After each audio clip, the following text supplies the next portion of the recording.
Friends, I hope you all are preparing well for your exam. So मैं आज बताने जा रही हूँ अपने मॉक टेस्ट के स्कोर्स। सो एक हफ्ता हो चुका है। एक हफ्ते पहले ही मैंने आपको एक वीडियो बनाई थी जिसमें मैंने अपने मॉक्स के स्कोर दिखाए थे और टू डू लिस्ट भी बनाई थी और बताया था कि मैं क्या करूँगी अगले एक हफ्ते तक। सो ये अब एक हफ्ते के बाद मैं दिखाना चाहती हूँ कि मेरे स्कोर्स में कुछ इंप्रूवमेंट हुई है या नहीं, या फिर अभी भी मेरे स्कोर्स वैसे ही आ रहे हैं, कितनी इंप्रूवमेंट हुई है और क्या क्या मैंने ऑब्जर्व किया है कि मेरी क्या क्या गलतियाँ हो रही हैं और किस किस जगह पर सुधार की ज़रूरत है। तो लेट फर्स्ट मैं आपको अपने जो स्कोर्स हैं वो शो करूँगी। तो मैंने SBI clerk and IBPS PO जो आरआरबी पीओ है, आईबीपीएस आरआरबी पीओ, उसके मॉक्स दिए हैं एंड मैंने देखा कि क्या इंप्रूवमेंट आ रही है या नहीं आ रही। तो सबसे पहले मैंने इनके मेमोरी बेस्ड जो क्वेश्चंस थे वो किए एंड उसके बाद फिर मैंने मॉक्स देने स्टार्ट किए एंड मैंने ऑली बोर्ड के मॉक दिए हैं। So let me tell you कि मेरे कितने मार्क्स आ रहे हैं। पहले आपको मैंने एसबीआई क्लर्क का दिखाया था जिसमें कि मेरे कम मार्क्स आए थे एंड परसेंटाइल भी सही नहीं था। फिर उसके बाद मैंने आपको टू डू लिस्ट बताई थी कि मैं अगले एक हफ्ते तक ये करूँगी एंड इंग्लिश भी मेरी वीक है। अभी भी ये नहीं कहूँगी मेरी इंग्लिश स्ट्रॉन्ग एक हफ्ते में हो गई है, लेकिन थोड़ी बहुत इंप्रूवमेंट हुई है, ये कह सकती हूँ। सो सबसे पहले अगर मैं आरआरबी पीओ की बात करूँ कि मेरे कितने मार्क्स आ रहे हैं। अगर मैं लास्ट ईयर की बात करूँ तो लास्ट ईयर जब मैं मॉक देती थी तो ओली बोर्ड के मॉक में मेरे 23 30 इतने ही मार्क्स आया करते थे ओली बोर्ड के मॉक्स में एंड इसीलिए लास्ट ईयर जब मैंने आरआरबी पीओ का एग्जाम दिया भी था अगस्त में 2021 में, सो मेरे कट ऑफ जितने जो मार्क्स थे वो नहीं आए थे। सो ये एक बात थी। आरआरबी पीओ मेरा क्लर्क में प्री नहीं हुआ था, पीओ में हो गया था लेकिन मेंस नहीं हुआ था, बट उसमें भी मार्जिन से ही मैं प्री क्लियर हुआ था। सो अब मैं दिखाऊंगी कि कितने मार्क्स मेरे आए हैं। So let me tell you.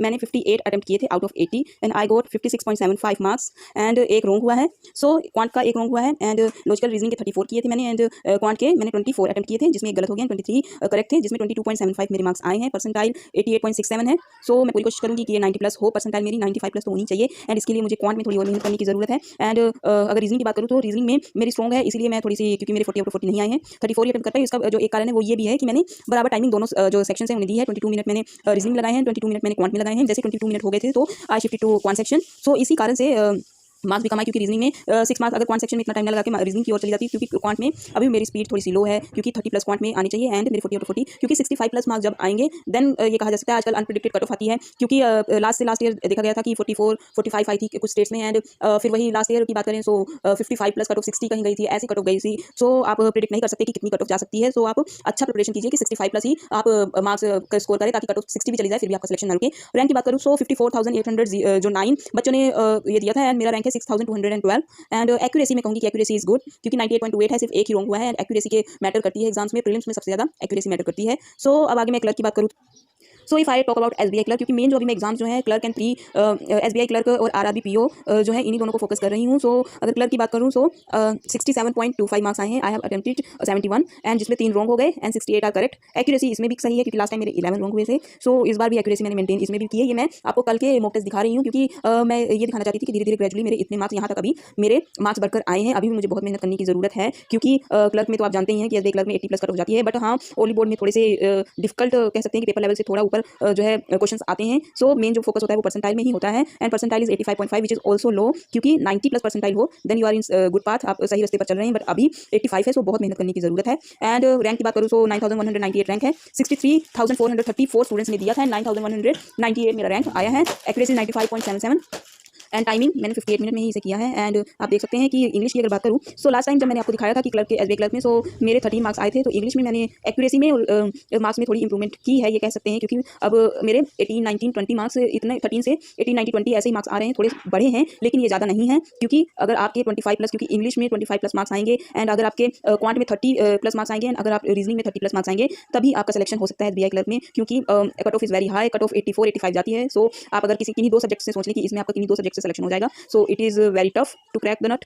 सो ये मेरे स्कोर्स कल के, ये मैंने कल मॉक टेस्ट दिए थे दोनों। सो इनके स्कोर्स हैं एंड मैं टू डू लिस्ट की बात करूँ सो टू डू लिस्ट के लिए मैंने एक नया कुछ आइडिया सोचा है कि मैं नेक्स्ट आगे क्या करूँगी। मैं नेक्स्ट आगे ये करूँगी कि क्योंकि टू डू लिस्ट हम एक दिन पहले बनाते हैं कि हम ये चैप्टर करेंगे। सो मेरे जो बेसिक कॉन्सेप्ट जैसे वैसे तो रीजनिंग के स्ट्रॉन्ग ही हैं एंड क्वांट सेक्शन में भी एजिस वगैरह एंड टाइम वर्क इन सभी चीज़ों में मुझे कोई प्रॉब्लम नहीं है। बस मुझे प्रॉब्लम है तो टाइम स्पीड डिस्टेंस जो कि मैं कर रही थी एंड सिर्फ उसका थोड़ा सा लास्ट वाला जो हाई लेवल क्वेश्चन वाला जो कॉन्सेप्ट है वही रह गया है, बाकी प्रीलिम्स वाला मैंने कर लिया है एंड वो समझ भी आ गया है। बहुत टाइम से ट्राई कर रही थी लेकिन वो नहीं समझ में आ रहा था, लेकिन क्वेश्चन सोल्व भी नहीं हो रहे थे, लेकिन अब थोड़ा थोड़ा प्री के लेवल के क्वेश्चन जो है बड़ी मुश्किल से मेरे सोल्व होते हैं। टाइम स्पीड एंड डिस्टेंस के इजी वाले कर लेती थी, लेकिन थोड़ा सा भी अगर घुमा फिरा कर आ जाता था तो मैं नहीं कर पाती थी, बट अब थोड़ा सा कॉन्सेप्ट समझ में आ गया है तो प्री के सोल्व होने लगे हैं। लेकिन अब जो हाई लेवल, क्योंकि मैंने प्री और मेंस दोनों को एक साथ, इस बार ऐसी गलती बिल्कुल भी नहीं करूंगी, प्री और मेंस दोनों एक साथ करने हैं क्योंकि प्रीलिम्स की तैयारी करते रह जाते हैं और अगर प्रीलिम्स क्लियर हो गया तो आप 20 दिन में मेंस का कितना ही पढ़ लोगे। सो इसलिए प्री और मेंस दोनों एक साथ करूंगी। एंड उसके साथ मैं आपको बता दूं कि टू डू लिस्ट जो होगी मेरी वो ऐसे होगी कि सुबह मैं एक मॉक टेस्ट दूंगी, उसे अच्छे से एनालाइज करूंगी और जो चीज़ें मैं नहीं कर पा रही हूँ उनको मैं लिखूंगी, उन कॉन्सेप्ट्स को मैं लिखूंगी, हाँ ये कॉन्सेप्ट मेरे वीक है एंड उन कॉन्सेप्ट्स पे मैं अपनी जो है पकड़ बनाऊंगी, उन कॉन्सेप्ट्स को बेसिक कॉन्सेप्ट समझूंगी। एंड जिसमें मेरी स्पीड लो है, जैसे कैलकुलेशंस वगैरह में अगर मेरी स्पीड लो होती है उसे देखूंगी कि टॉपर, क्योंकि ओली बोर्ड में यही थोड़ा फायदा है कि उसमें आपकी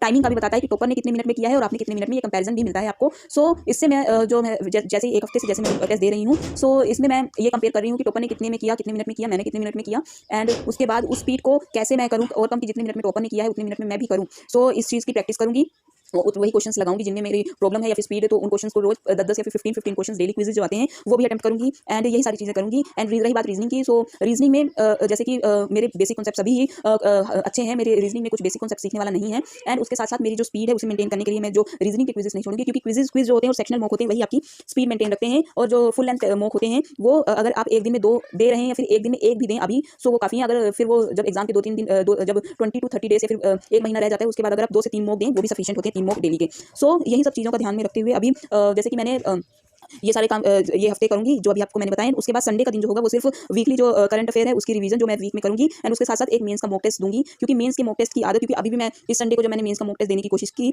तो इतना ज़्यादा बोरिंग लग रहा था वो, क्योंकि जिस ऐप से मैंने मेंस का मॉक टेस्ट देने की कोशिश की उसमें जो है जब तक टाइमर नहीं जिस सेक्शन का टाइम नहीं खत्म होता है उस सेक्शन को आप स्किप नहीं कर सकते हैं, तो ये प्रॉब्लम थी जिसमें कि बहुत ज़्यादा मुझे बोरिंग लग रहा था, क्योंकि करंट अफेयर लास्ट ईयर का मेमोरी बेस्ड शायद था एसबीआई क्लर्क का वो मॉक एंड उसमें लास्ट जो ईयर के करंट अफेयर आए थे एंड इसीलिए फिर इतना ज़्यादा तो मैंने फिर उसे सबमिट ही कर दिया। सो कुछ ही क्वेश्चन किए थे अच्छे से, वो मैंने मॉक नहीं अटेम्प्ट किया। सो अब नेक्स्ट टाइम जब मैं वो मॉक दूंगी तो ऐसी जो है गलती नहीं करूंगी, क्योंकि आपको प्रैक्टिस होनी चाहिए। हाई लेवल क्वेश्चन धीरे धीरे अगर आप सोल्व करेंगे सो मेंस का टाइम जब आएगा तो आपको वो ईजी लगेंगे एंड इतनी आपको जो है 3 घंटे 3.5 घंटे बैठने में भी जो है आपको डिफिकल्टी नहीं होगी। सो यही सब चीज़ों का ध्यान दूंगी एंड टू डू लिस्ट ऐसे नहीं मैं बनाऊंगी कल मैंने ये करना है, टू डू लिस्ट मेरी यही रहेगी। इंग्लिश की तो वही सेम ही रहेगी कि न्यूज़पेपर पढ़ूंगी, निमिषा बंसल मैम का जो आता है हिंदू का एनालिसिस वो करूंगी एंड इंग्लिश की वही ग्रामर के रूल्स, तो ग्रामर्स के मैंने रूल्स जैसे कल अब मैं एडवर्ब एंड एडजेक्टिव करूंगी, ये दोनों रूल्स में पढ़ूंगी एंड उसके साथ साथ परफेक्शन सीरीज के जो एरर डिटेक्शन के क्वेश्चन आते हैं वो करूंगी, क्योंकि ग्रामर के रूल तो आप पढ़ लेते हैं लेकिन सबसे ज़्यादा रूल्स जो है तब समझ में आते हैं जब आप एरर डिटेक्शन वगैरह के क्वेश्चन करते हैं एंड रीडिंग वगैरह करते हैं, then you will get it very fastly. So यही सब चीज़ों का ध्यान में रखूंगी। अभी भी मैंने एक देख लो एरर डिटेक्शन कर दिया, क्योंकि कल ही मैंने पढ़ा था कि फास्टली जैसा कोई भी सब्जेक्ट जो है वर्ड नहीं होता है, फास्ट का फास्ट ही होता है, फास्टली तो मैंने फास्टली बोल दिया, ये भी एक एरर डिटेक्शन ही है। तो ऐसी चीज़ें मैंने सीखनी है धीरे धीरे कर इंग्लिश को अपने स्ट्रॉन्ग बनाना है। जानती हूँ कि वीडियो थोड़ी लंबी हो रही है लेकिन ये सब चीज़ें कि मैं आगे क्या क्या करूँगी, मॉक्स कैसे दूंगी, ये सब बताना जरूरी था ताकि मेरी जो स्ट्रेटजी है आपको पसंद आए और आप भी मोटिवेटेड रहें, अपनी तैयारी को पीछे ना छोड़ें। सो अभी के लिए इतना ही। I hope you will like the video and subscribe जरूर से जरूर करिएगा चैनल को एंड ज़्यादा से ज़्यादा शेयर कीजिएगा, वीडियो को लाइक भी कर दीजिएगा। Thank you.